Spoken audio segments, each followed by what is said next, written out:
Hello, everyone. My name is Angelique Jackson, film and media reporter at Variety, and I am so proud to present this conversation with the star of The Falcon and the Winter Soldier, Mr. Anthony Mackie, and General Charles Q. Brown Jr., the Chief of Staff of the United States Air Force. Thank you both so much for joining me. Thank you. Thank you. It's good to be here. And of course, General Brown, thank you so much for your service. And I will be pointing this first question to you. Watching this season, these 6 episodes of The Falcon and Winter Soldier, seeing the nuance with which this series explores and discusses being a Black man in America, being a Black soldier in America, being this superhero, what were your initial reactions, your feelings? What does this series mean to you? You know, I mean, although it's a it's a series, and it really there's some reflection of reality, and I think the series actually did a good job of capturing that the aspect of being offered an opportunity, and in some cases not feeling that you're fully qualified. Well, want to ensure that if you do take on the responsibility, that you are able to represent, because a lot of folks are watching, and you're put into a position of kind of a non-traditional type of role, that it's not the expected role. And that's the thing that kind of came across to me as I watched really the evolution of Sam Wilson, from kind of being reluctant, but then in the end, taking up the mantle. And of course, for audiences who do not know, you are the first African-American to serve in your position as the Chief of Staff. So like you said there, this is a situation where in some ways, you know, life did imitate art a bit. You definitely know what it's like to be in Sam's position. Well, exactly. And it's one of those where you don't really aspire, even for Sam and Anthony's role, you don't walk in there thinking you're going to be Captain America. Just like when I came in the Air Force, I didn't walk in and think I was going to be a Chief of Staff of the Air Force. Even, I would say 3 or 4 years ago, it was not something I aspired to do. It just, the opportunity presented itself.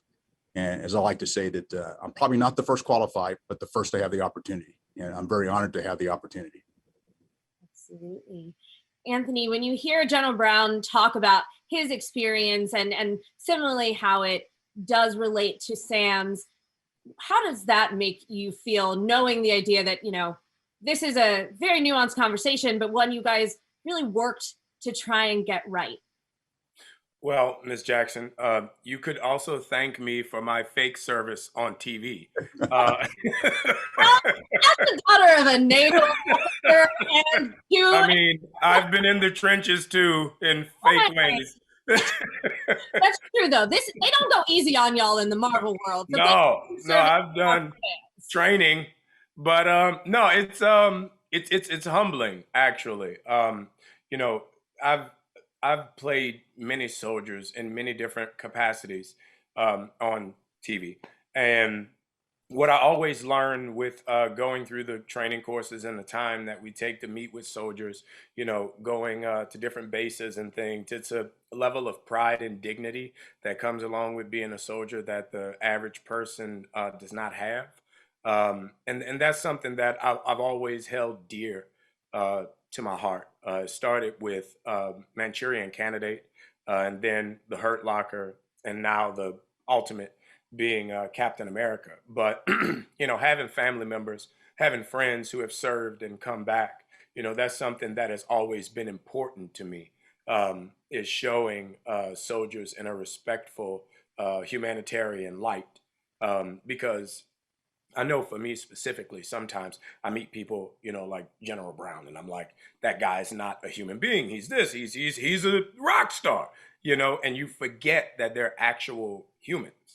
And you place them in a light where they're not allowed to be humans, so that's something that's always been important to me, is bringing humanity to the aspect of being a soldier.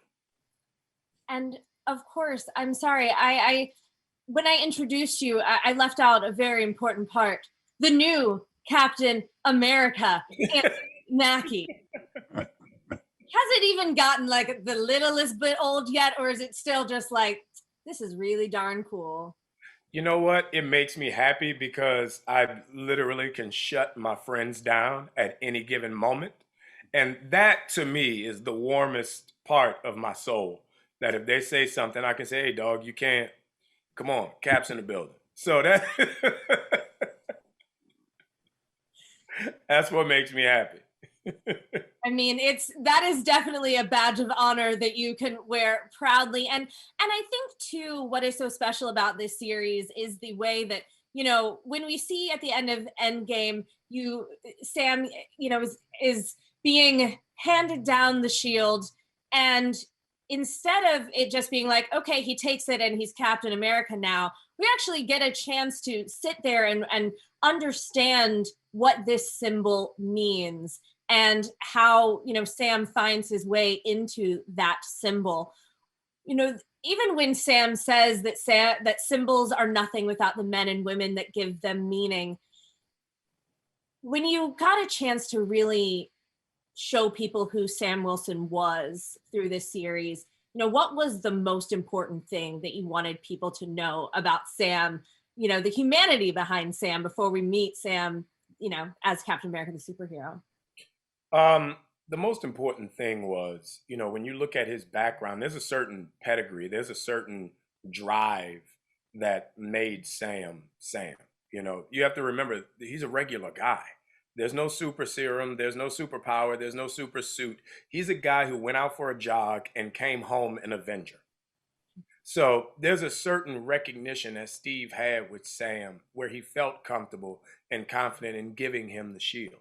So I wanted to bring that level of humanity and dignity to him. That soldier pride was something that was very important to me. That level of you know, trust that comes from his family, his background, his upbringing, that he kind of nurtured and matured while growing into the Falcon.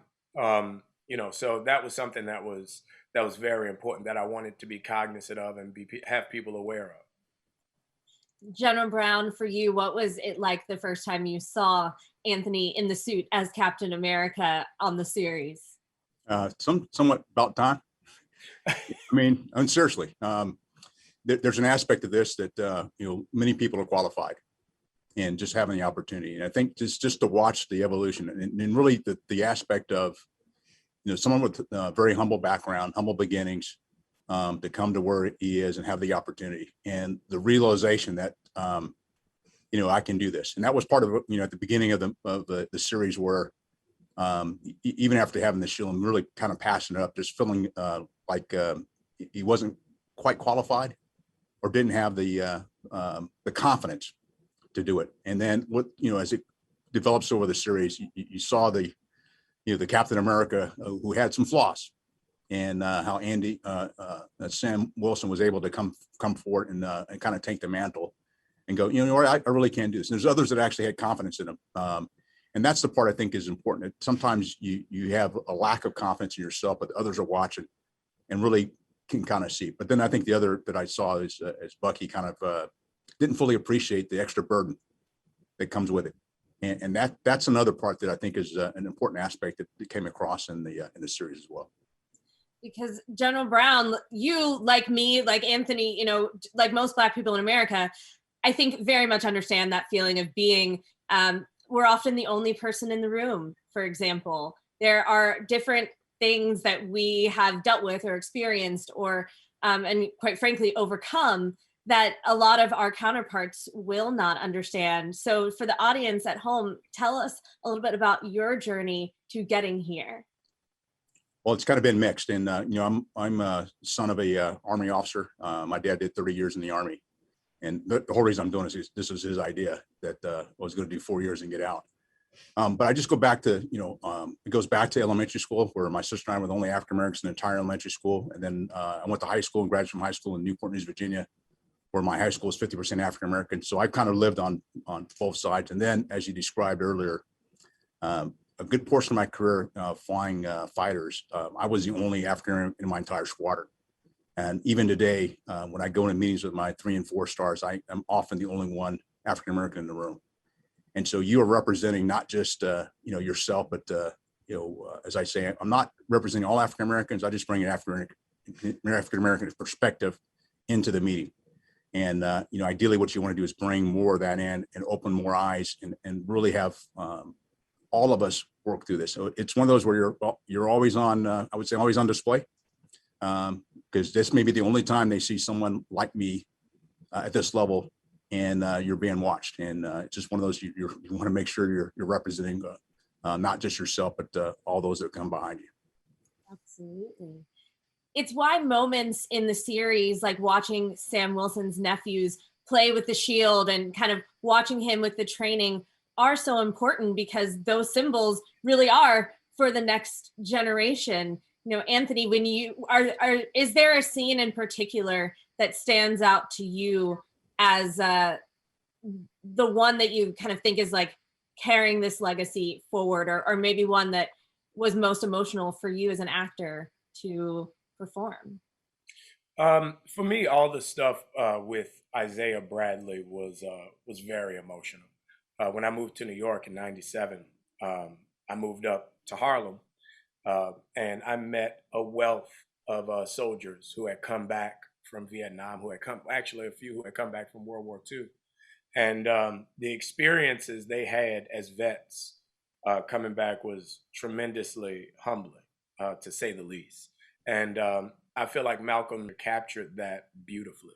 When I got to that scene, just reading it, I became very emotional, because I feel like there is a group of soldiers in our history and our legacy as a country who have been neglected and denied.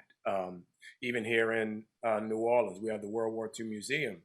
You know, there's no representation in that museum. So I think it's very important when we had that, when Malcolm and Kari, our director, put that moment in there. You know, Carl and I, you know, being who we were, just brothers from the South, and, you know, knowing where we come from and what that moment would mean, it was very significant. So it was more than just about Sam or Captain America. It was truly a something that we did for all those soldiers who recognized, who haven't had a movie made about them, who weren't, you know, rewarded when they came back from war fighting for this country. Tell me a little bit about um, bringing Isaiah Bradley into the MCU, and getting that opportunity to work with Carl. You know, this is a character that a lot of, you know, us more casual MCU fans are not aware of, but people who have read the comics really got a chance to, you know, look at the socio-political way that Marvel was exploring, you know, the real world issues with that Truth series. So tell me about that character. You know, it was really great, and kudos to Marvel, because I got a call from Kevin Feige, and I was at work. I got off work. He called me, and he was like, you know, we're going to bring Isaiah Bradley into the fold. And Malcolm Spellman fought for it, and literally just he gave up a lot of stuff he wouldn't give up Isaiah Bradley. And you know, they granted him that opportunity, and he wrote this well-rounded, beautiful character, dignified character, but scorned and broken character. And you know, if you look at the Truth series, it was basically a harkening back to the Tuskegee syphilis experiments. And you know, to think that the super serum was practiced on Black soldiers to make Steve Rogers puts that shield in a completely different perspective. It puts the idea of taking over that shield in a completely different perspective. So, you know, Isaiah basically was the leverage that Sam was fighting against with becoming Captain America. You know, and that was why he was so important to the series. But I think has, with 3 scenes, has such a monumental impact on the 6 hours of the show. Honestly, now that you say it, and I just say 3 scenes, Yeah. my goodness. I mean, Yeah. that is such powerful stuff. That is such powerful work that you bring to this storyline. Wow. When you are also, there's a great scene when you're walking with Don Cheadle's Rhodey through the museum. At first, these 2 men, both of their best friends, are no longer there. They're discussing whether or not Sam should take on the shield. You know, what does that beginning part of Sam's journey represent for you? Well, the great part of that scene is there's a unspoken understanding between Rhodey and Sam at that moment. Rhodey knew exactly what Sam was going. He knew exactly what he was feeling, what he was thinking, being a serviceman himself. So the idea of taking up this shield and becoming Captain America, and giving the shield back, Rhodey was there to be the opposite of Isaiah Bradley.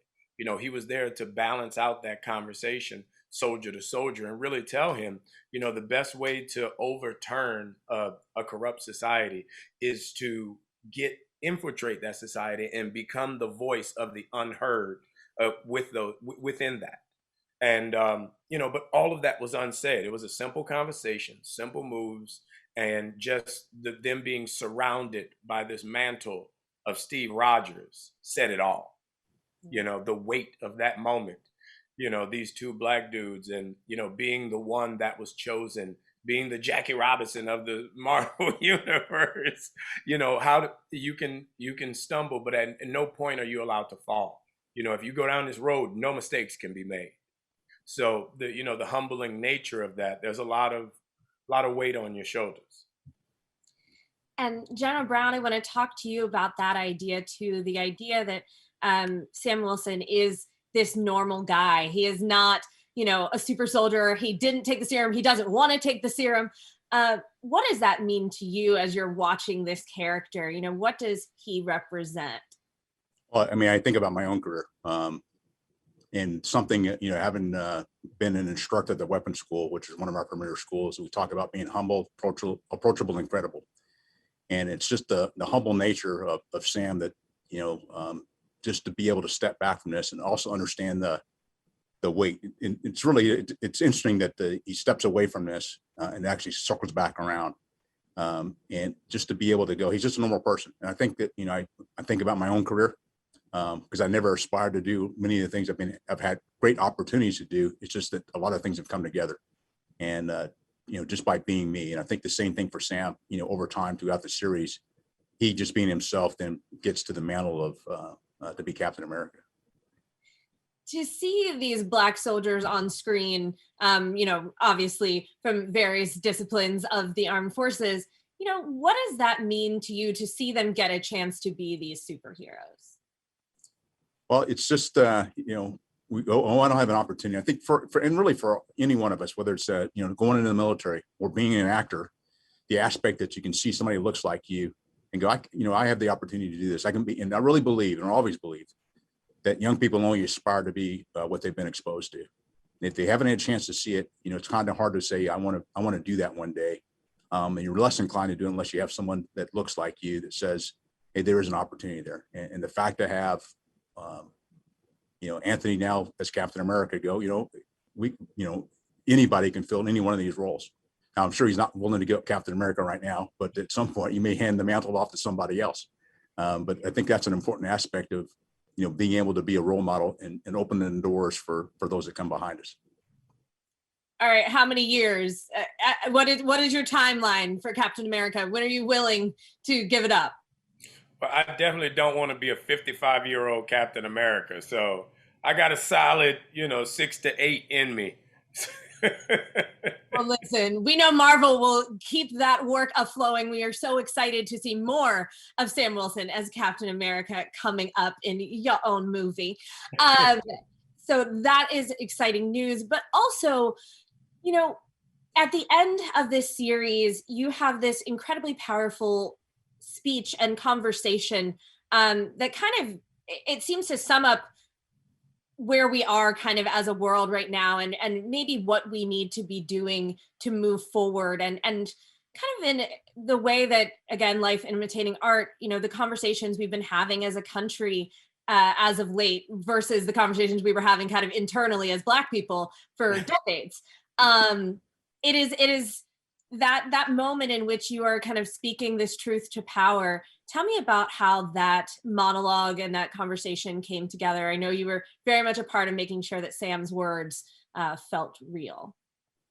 Well, we when we shot that scene, it was supposed to be a massive thing, and then COVID hit, and we had to chop it down to a smaller scene. And it was very important for me. I don't like to just use words and throw words out there. So Malcolm and I got together, and he wrote this tour de force of a monologue. And but I felt like a lot of it was just filler. It wasn't hitting the what's the points of it. So we sat down, him, Kari, and I, and really took that monologue and really got to the points. What is he trying to say? What's the for him to become? This is the moment where he becomes Captain America. So what's his Captain America going to stand for? Because he was a soldier, he was a caretaker of soldiers, he was a counselor. He's not the guy who's going to, bust his way through problems. Over the entire course of the show, he didn't want to fight Carly. He didn't want to hurt Carly. He was trying to help her and stop her from what she was doing. So that has to do with his counseling aspect. So the idea of the humanitarian side of him was something that I feel is his superpower. His ability to have empathy and sympathy for those around him is his superpower. So that monologue was about him showing that if one of us is mistreated, we're all to blame. And that's the overall theme of the new Captain America, not Black Cap or Cap for the people. He's Captain America for all. And on that subject of superpowers, actually, before I get to the subject of superpowers, that scene also very much evokes for me, General Brown, your powerful message that you released via Facebook over the summer, really letting people in on what it is like in your position, but also speaking out after the tragic killing of George Floyd. Why was it important for you to speak up that way, but also in the reaction that you've gotten from people, what have those meant to you? Well, it was really driven by my youngest son, because he was really having a hard time with what was going on. He called me the week prior, and that actually, also in my own role as a senior officer, I knew there's a lot of people wondering what I was going to say, when I was going to say it, and it was just the aspect of him kind of pushing me and asking me a question of, hey, Dad, what is? I was the commander of Pacific Air Forces at the time. What is Pacific Air Forces going to say? Which is really asking me, hey, Dad, what are you going to say? And that I had a lot on my mind.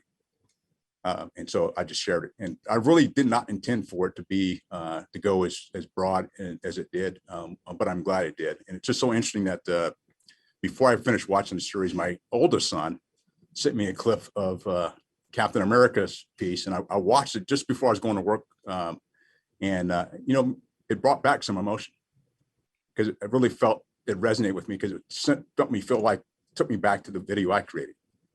Being able to speak to, kind of the truth to power, like you described it. So the connection from, it's kind of booked in by my two sons, sending that the video from from Captain America, Sam Wilson, and my youngest son motivated me to do the first video. Well, when it comes to Sam's superpowers, we are talking empathy, and we are talking, the way he's able to connect with people.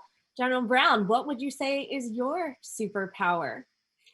I like taking very complex problems and breaking them down and taking action.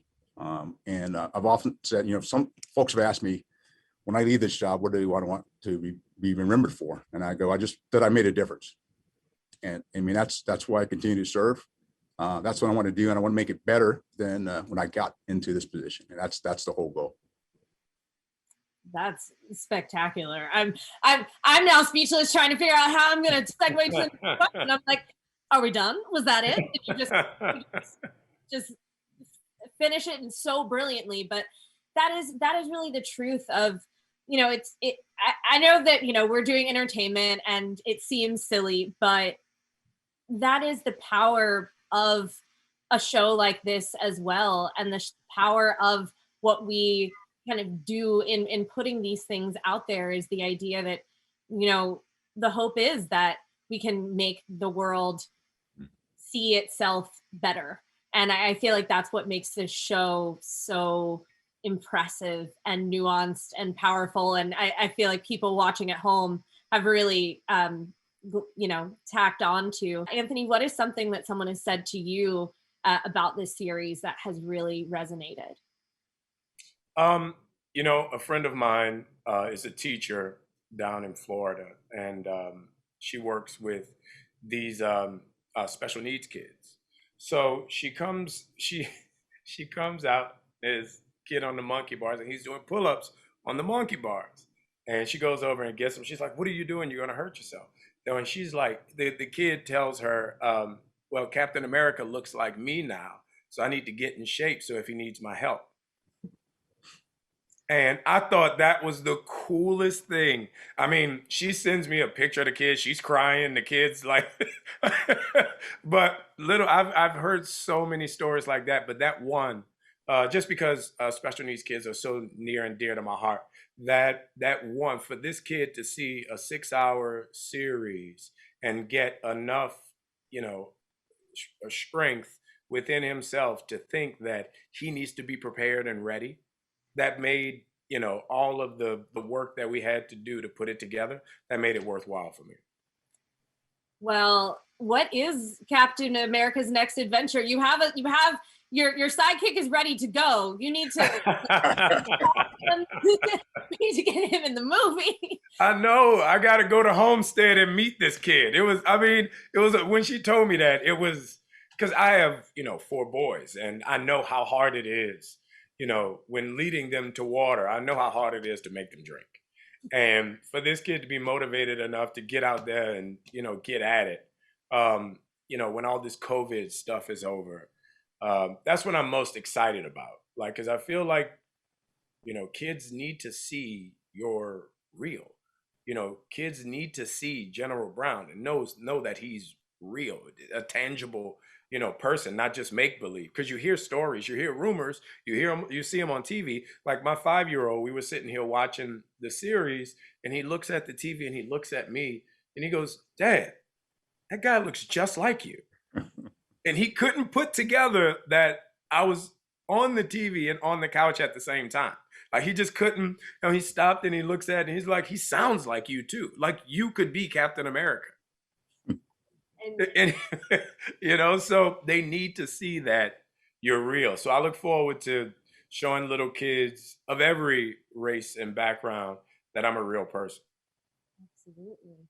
Well, real person to real person, since I have the two of you guys here, General Brown, is there a question that you would like to ask Mr. Mackie that you have not gotten a chance to just yet? I mean, I kind of like if Captain America can give it those wings, I wouldn't mind flying. That part would be pretty cool.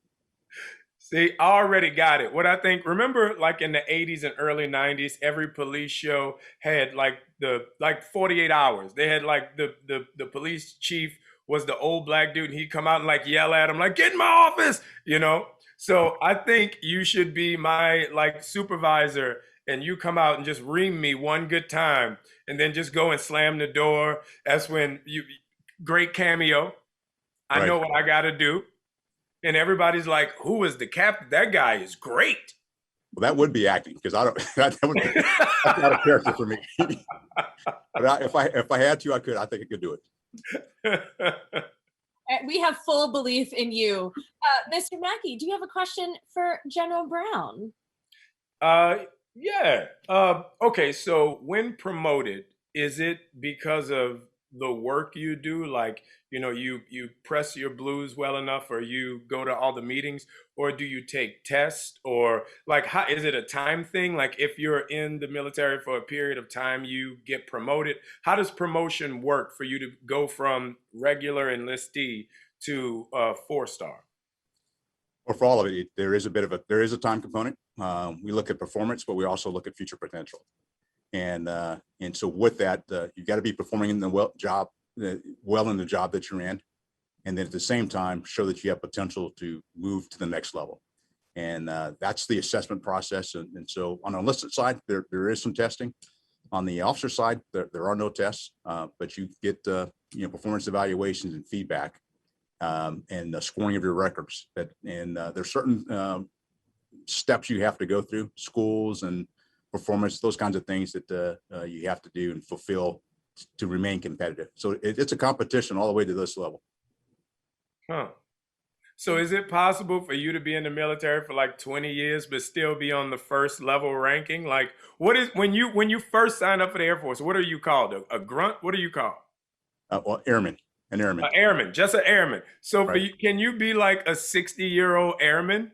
Not quite. You got to continue to progress. If you don't progress, then we'll actually just step aside. Okay, all right. Because I know you went through ROTC, and when I was in high school, here for Mardi Gras in New Orleans, all the high schools, we have our ROTC, and you get to wear you're in the ROTC. They come out and they're marching in front of the band, and I joined ROTC because I wanted to be the guy carrying the flag in the parade. But you guys march is very controlled, very regimented. When we march, we're out there twerking and doing flips and we're spinning the flags and all this because it's Mardi Gras. So I was in ROTC for like 3 days, and I got asked to leave because I wasn't doing well. All I wanted to do was carry the flag, man. Just let me carry the flag. Obviously, you're much better Captain America than they are marcher. I guess you're technically allowed to twerk with the shield, so let's leave the flag out of it. Right. Thank you so much for your time, General Brown and Captain America, Anthony Mackie, and thank you to the audience for listening to this special conversation. All 6 episodes of The Falcon and the Winter Soldier are available for streaming on Disney+, and Captain America will next be seen in his own movie. I'm still just waiting for those end cards, but you have that like somewhere. Did you like keep a slate that just says the Captain America one? What is the piece of memorabilia that says Cap on it that you have? Well, I didn't know that was going to happen. That was a surprise from Kevin and everybody over at Marvel. So I was when I saw it, like everybody, I was blown away by it. It kind of, solidified everything. But there's a few things. There's one scene where, so there's an area called Madripoor that we go to and everything goes to shit. And I had to, put my beard on, and I got these funky, fresh suits made to be like this African, like, stylish guy. And I got to keep my African stylish suits. So I'm going to be rocking those all summer, every barbecue I go to. That's going to be a very fly Captain America, and we are very here for it. Thank you guys so much for joining us for this special conversation about The Falcon and the Winter Soldier. And my special thanks, of course, goes to you, General Brown, again, for your service. Thank you. Thank you, Captain America. Thank you, Ms. Jackson. And General Brown, it's an honor to be in your presence. Thank you. Yeah, same as well, Anthony. I look forward to hopefully crossing paths with you in person at some time in this. Definitely. I'm gonna come check you out, man. We're gonna have a good time. Okay, sounds good. Thank you, guys.